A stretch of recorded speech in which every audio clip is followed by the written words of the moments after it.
Viestimme McDonaldsille.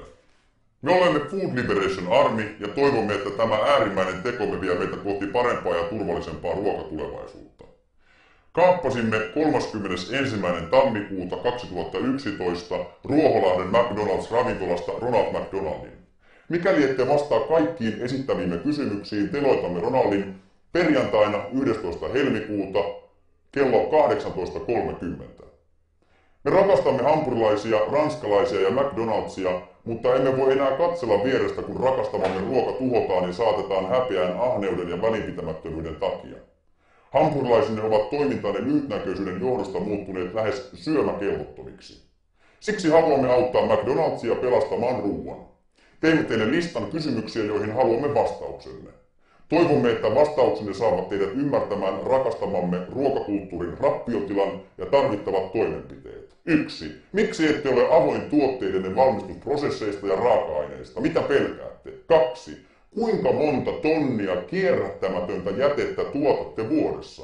Miksi ette julkaise tätä lukua? 3. Käytättekö toiminnassanne epäeettisiä tahoja, kuten laittomia siirtolaisia? Miksi? 4. Miksi ette kanna vastuuta edustamanne ruokakulttuurin seurauksista? Miksi ette pyri toimimaan liikalihavuutta, diabetestä ja niiden seurannaissairauksia ehkäisevällä tavalla? 5. Miksi ette käytä vain eettisesti kestävällä tavalla tuotettua lihaa? Eikö mielestänne hyvän, puhtaan ja mahdollisimman lääkevapaan eläimen lihan kasvattaminen ihmisruuaksi pidä olla kaikkien tavoite? Miksi se ei ole teidän tavoite? 6. Luuletteko, että pelkästään omistajien tuottojen maksimointi voi olla tehtävänne? Mitä luulette, että kävisi, jos alkaisitte tuottamaan laatua asiakkaillenne?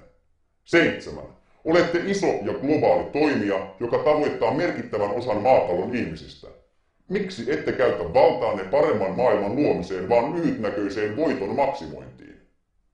Emme ole yksin, vaan edustamme nopeasti kasvavaa väestönosaa.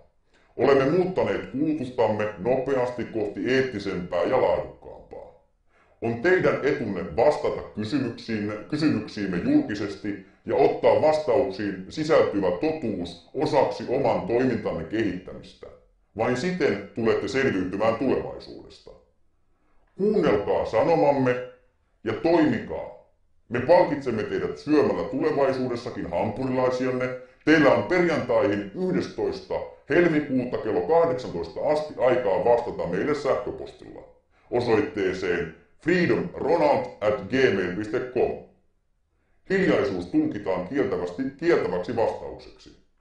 Hyvää päivänjatkoa.